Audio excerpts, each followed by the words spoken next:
The rooster crowed just before dawn, but the sound brought no hope to Mandy's heart.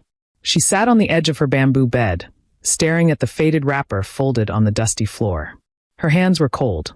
Her lips trembled. Today was the day her life would change, but not for the better. She heard voices outside. Loud ones. Angry ones. "Let her cry if she wants to cry," her uncle shouted. "She must marry him. Who does she think she is?" The words hit Mandy like a hammer. Her chest tightened. A single tear rolled down her cheek, but she quickly wiped it away. She had cried enough already. Her aunt pushed the wooden door open without knocking. "Stand up and wear your clothes," she said, not looking at her. "You don't want to keep your crippled husband waiting." Mandy didn't move. Her aunt dropped a faded blouse and wrapper on the bed. "We gave him your hand in marriage. That's more than you deserve. We owe him money, and this is the only way to pay." Mandy slowly lifted her eyes. "But I don't love him," she whispered. Her aunt scoffed. "Love? Who are you to talk about love? You think love puts food on the table?" Behind her, Mandy's two cousins, Rita and Ngozi, stood watching with amusement on their faces. Rita leaned close and hissed, "Your pride has finally brought you down. Look at your wedding dress. Even beggars wear better clothes." Ngozi added with a sneer, "At least now you have a husband.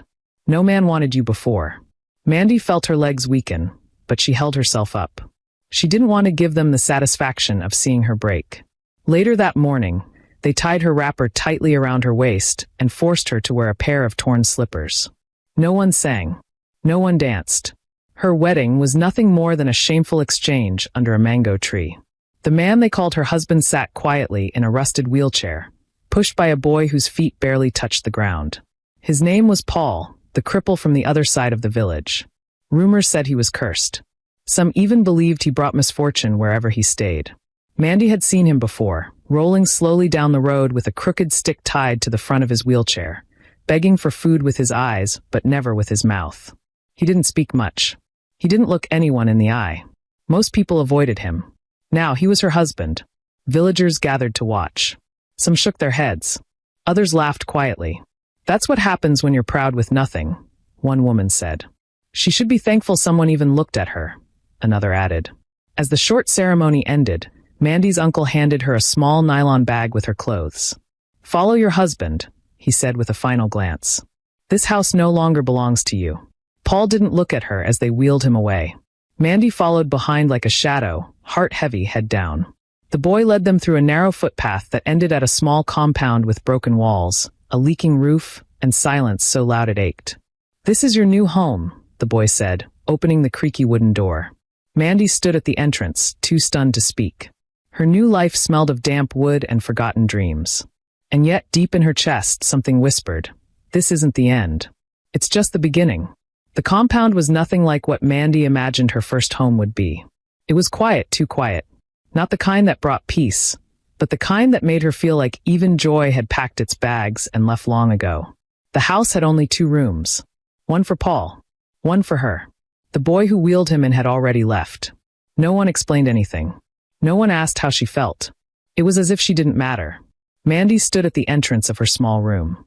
A torn curtain hung at the door like a sad goodbye. Inside, there was a thin mat on the floor and a wooden stool with one broken leg. That was all.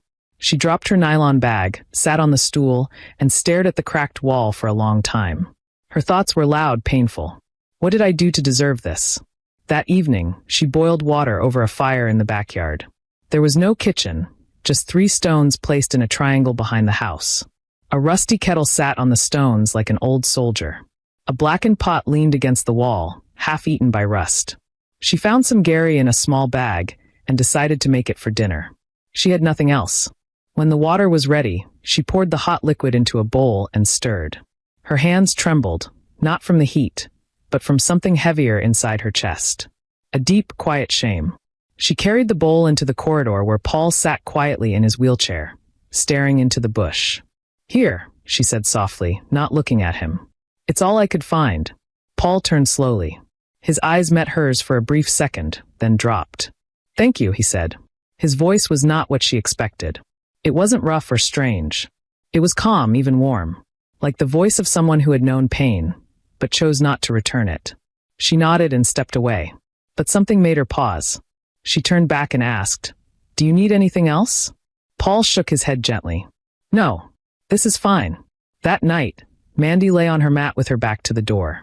She could hear the wind brushing the dry leaves outside, the distant hoot of an owl, and somewhere close, the slow creaking of Paul's wheelchair as he moved himself into his room. She expected him to ask for help. He didn't. She expected him to complain. He never did.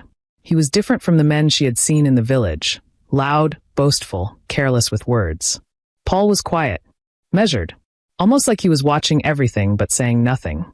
In the morning, before she woke up, she heard a strange sound in the compound. A scraping noise. Curious, she stepped outside and froze. Paul was sweeping.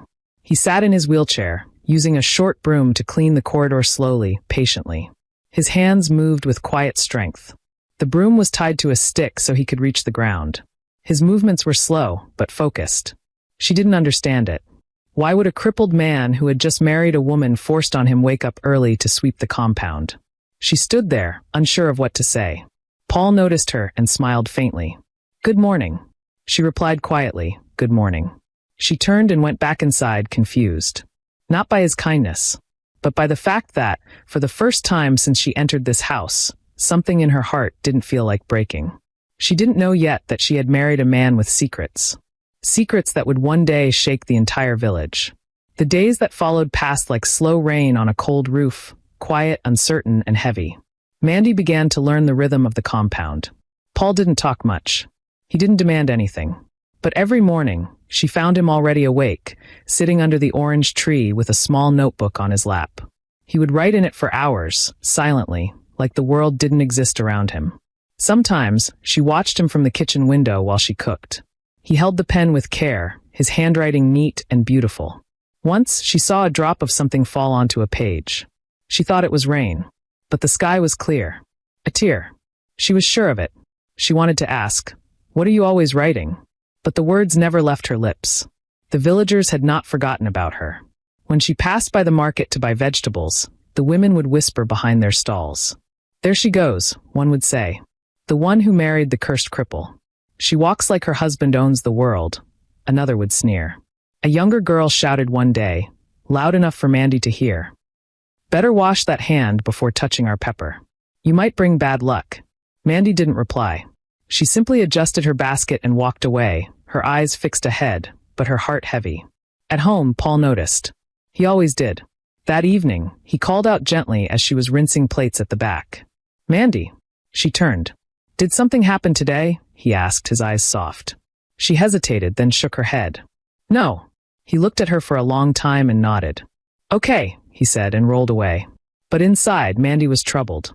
Not just by the market insults, but by Paul himself. He didn't act like someone defeated by life. His words, when he spoke them, were thoughtful. His silence was not the silence of shame, but of wisdom. He knew when to look away, and when to look someone in the eyes. His strength showed in the way he carried his own weight, refusing to burden anyone. One late afternoon, after a heavy rain, Mandy walked outside and found Paul under the tree again, holding that same notebook. This time, the wind blew a page open. She picked it up before it flew away and glanced at the words. It wasn't just random thoughts. It was poetry. "They called me broken, but I was only waiting for someone who would see past the cracks, and call it light instead of flaw." She blinked and looked at him. "You write poems?" Paul gave a shy smile. "Only when I can't sleep. They're beautiful. Thank you." She handed the page back, but Paul said, "You can keep it." She paused. "Why?" He looked at her slowly. "Because I wrote that one after I met you." Mandy felt her heart slow down, then beat faster. She didn't speak again that evening.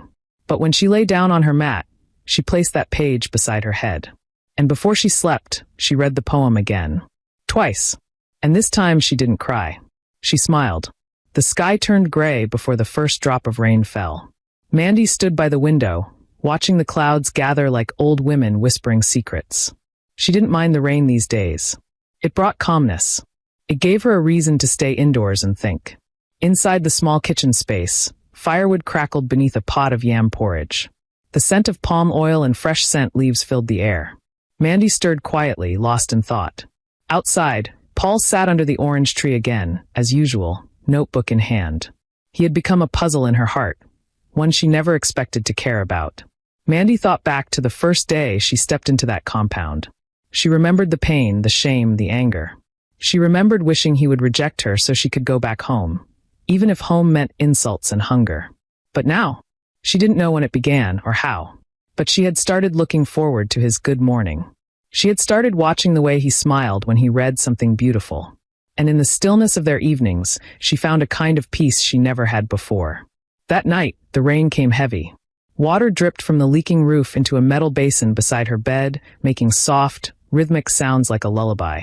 She lay on her side, facing the wall, but sleep refused to come. Suddenly, she heard a knock on her door. It was soft, hesitant. "Mandy." Paul's voice came through. She sat up quickly. "Yes, I need your help." She rushed to the door and opened it. Paul sat there in his wheelchair, soaked. "The roof in my room is leaking badly," he said. "It's wet everywhere." Without thinking, Mandy stepped aside. "Come into my room," she said. He hesitated. "Are you sure?" She nodded. "Please." She helped him into the room, placed a dry wrapper over his shoulders, and began to mop the water from his wheels. Her hands worked quickly, but her heart beat slowly, carefully. She wasn't scared, just unsure. He sat near the door, quietly watching her. Then, without warning, he asked, "Do you hate being here?" The question stopped her hands. She looked up, surprised. "I mean being with me," he added, his voice low. "Do you hate it?" Mandy sat on the mat slowly, still holding the wet cloth. "I did," she said honestly. "At first, I hated everything. The house. The marriage. You." Paul didn't flinch. He just listened. "But now," she continued, her voice softer, "I don't know. You're not what I expected. You don't shout. You don't force. You say thank you. And you write poems." He smiled faintly. She added, "I don't know what that means yet. But I don't hate you anymore." A silence followed. But it wasn't heavy. It was gentle, like two people resting between words. After a while, Paul said, "Thank you for letting me stay." She nodded and stood up to prepare a second mat for him. She had no extra blanket, but she gave him hers. He protested, but she insisted. That night, as the rain danced on the roof, they both lay in the same small room, not as strangers, but not yet as lovers either. Just two broken souls, beginning to see each other clearly. And in the big city, in a quiet room filled with screens and books, a man received a message on his phone. "Sir." She let him into her room during the storm. No complaints. She gave him her blanket. The man read it slowly and smiled. "She's almost ready." The sun returned 2 days after the rain, drying the soaked footpaths and chasing away the smell of wet earth. Birds chirped loudly that morning, as though welcoming something new. Mandy swept the compound slowly. Her broom danced across the dusty ground while her thoughts lingered on the night Paul spent in her room. Nothing happened. No words were exchanged the next morning. But something had changed between them. It was not romance. It was not yet love. It was something quieter, but deeper. Understanding. She looked up and saw Paul sitting under the tree again. But this time he wasn't writing. He was staring at something in his hands. A small wooden box. She hadn't seen it before. "What's that?" she asked, brushing her hand on her wrapper as she walked toward him. Paul looked up. For a moment he said nothing. Then he offered a small smile. "Would you like to see?" She nodded. He handed the box to her gently. It was old, carved at the corners with tiny patterns, like something made long ago with great care. She opened it slowly. Inside were letters, folded neatly, tied with a ribbon. Some were old and worn. One looked freshly written. "These are?" she asked. "Letters I've written to myself," he said, "when I had no one to talk to." She felt something tug in her chest. She lifted one of the old ones and unfolded it carefully. The ink had faded, but the words still carried weight. "You are not what they say. You are more than the broken chair beneath you. One day, someone will look past the wheels and see the man inside." Mandy blinked. The letter felt like a whisper from a heart too quiet for the world. She looked at Paul, unsure what to say. "I wrote that on a day I almost gave up," he said, his voice low. "But I didn't." She returned the letter gently and picked the fresh one. This one was sealed. "You can open it," he said. Her hands trembled slightly as she broke the seal. It read, "Dear Mandy, I don't know what tomorrow will be. I don't know if you will ever truly look at me without pity. But today you smiled at me. Not because you had to, but because you wanted to. And for the first time in a long while, I felt human again. Thank you. Paul." Mandy swallowed hard. Her eyes stung. She closed the letter slowly, pressed it against her chest, and looked at him. I didn't know you were carrying so much, she whispered. We all carry things, he said quietly. But not everyone gets to put them down. She handed the box back, gently, like it held something sacred. From that day on, she treated Paul differently. Not because she pitied him, but because she was beginning to see him. The man behind the silence.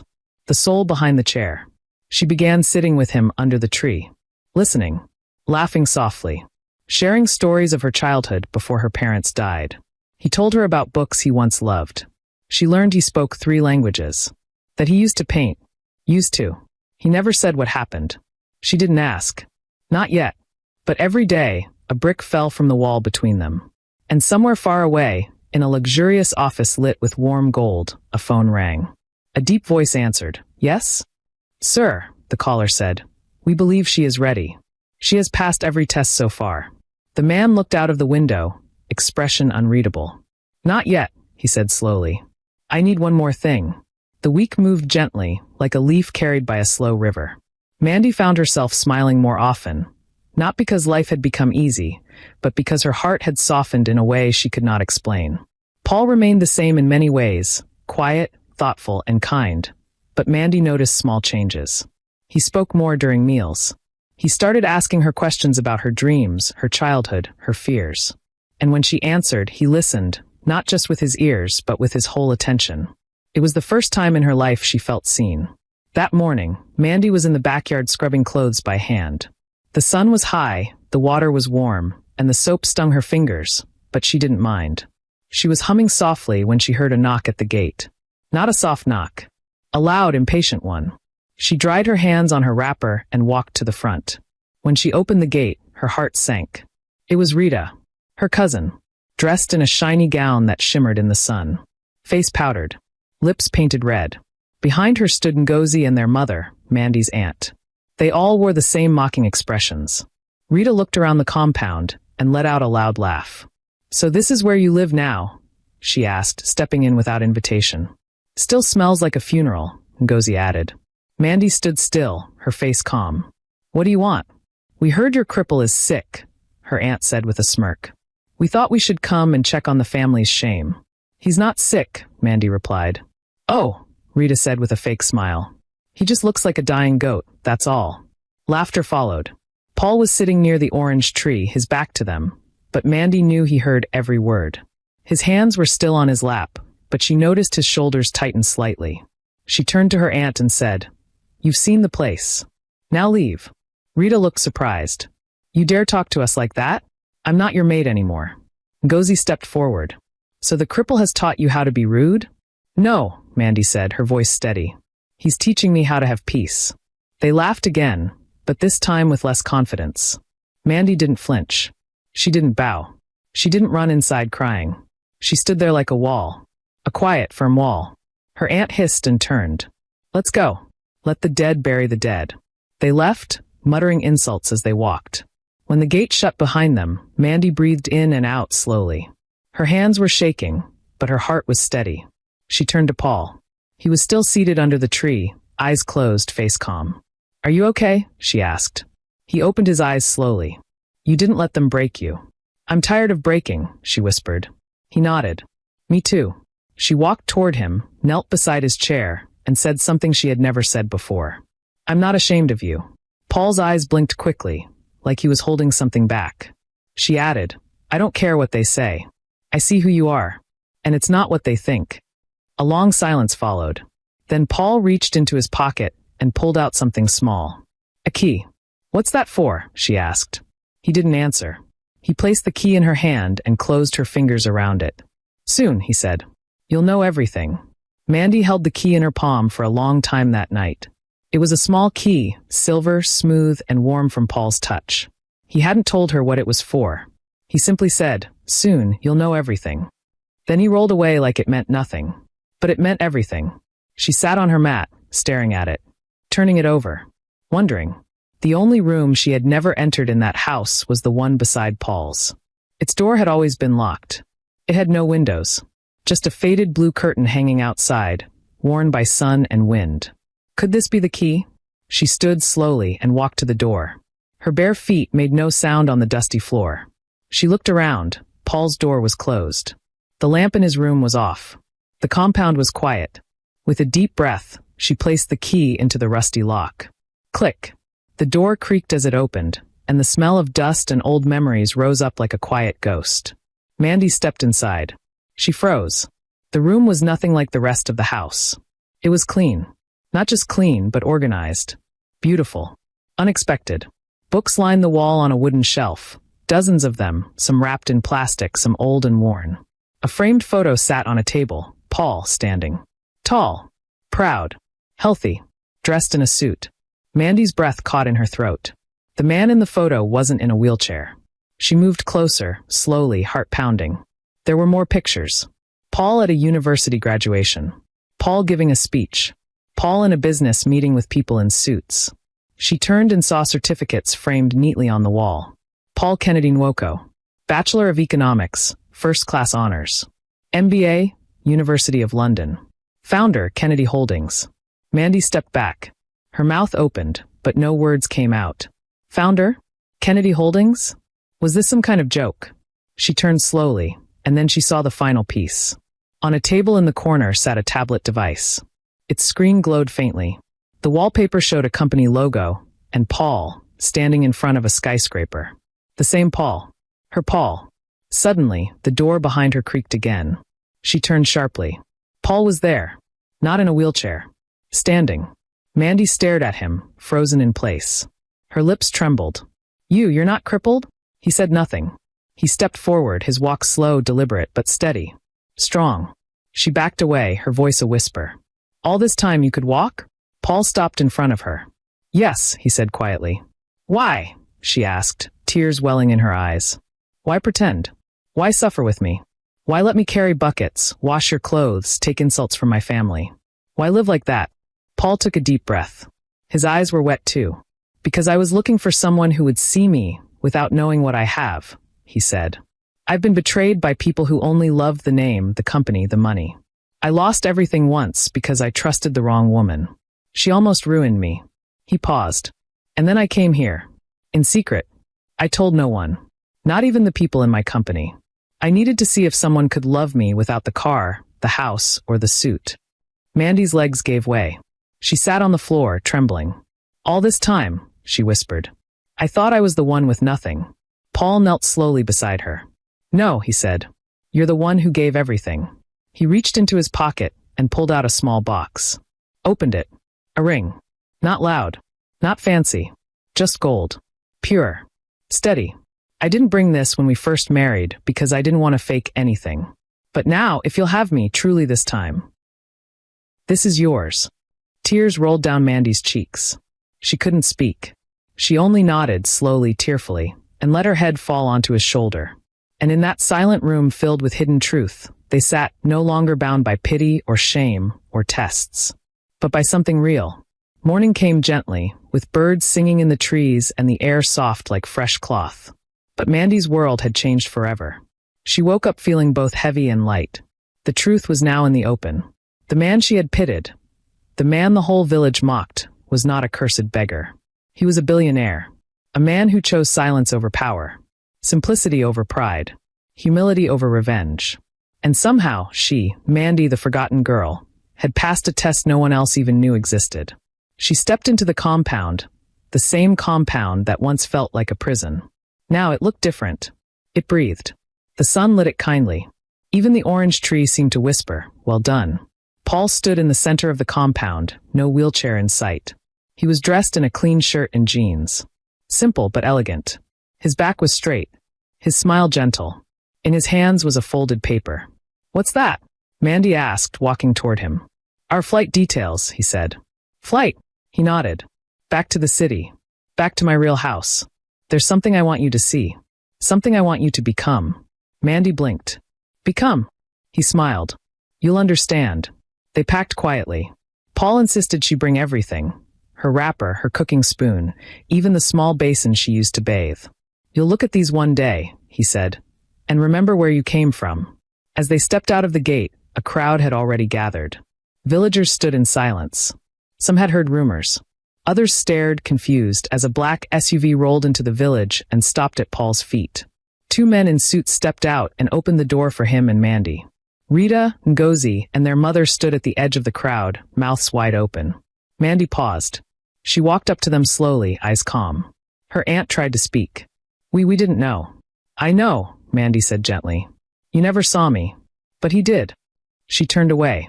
Walked back to the car. The crowd parted like water. Inside the car, Paul reached for her hand and held it. You did well, he whispered. They arrived in the city late that evening. The car stopped in front of a large mansion, hidden behind tall gates and surrounded by trees and flowers. It wasn't loud or showy. It was beautiful in a quiet, strong way, just like Paul. Inside, the house was filled with staff, art, and warmth. But what surprised Mandy most was the wall. A wall filled with photos. Of her. Washing clothes. Sweeping. Cooking. Standing at the gate while people insulted her. Paul stood beside her, watching her face. I had cameras placed in the compound, he said. Not to spy, but to remember. I wanted to see how you lived when no one was watching. That's when people show their real heart. Mandy felt tears sting her eyes. She turned to him. What now? She asked softly. Paul handed her a folder. Inside were documents with her name. Mandy Nwoko, Director, Kennedy Foundation. You'll run it with me, he said. It's a charity that helps village girls like you. You'll choose who gets the scholarships. You'll train them. Build them. Mandy's hands trembled. Why me? She whispered. Because you didn't just pass the test, he said. You became the answer. That night, in a quiet room filled with dreams, Mandy looked into the mirror. Not the girl who once wore a torn blouse, or the one forced into marriage out of debt, but the woman who had found love by giving it freely. And as Paul slipped the real ring on her finger, he whispered the words she had never thought she'd hear. You didn't marry me for pity. You married me with purpose. And for the first time in a long time, Mandy cried. But this time it was joy.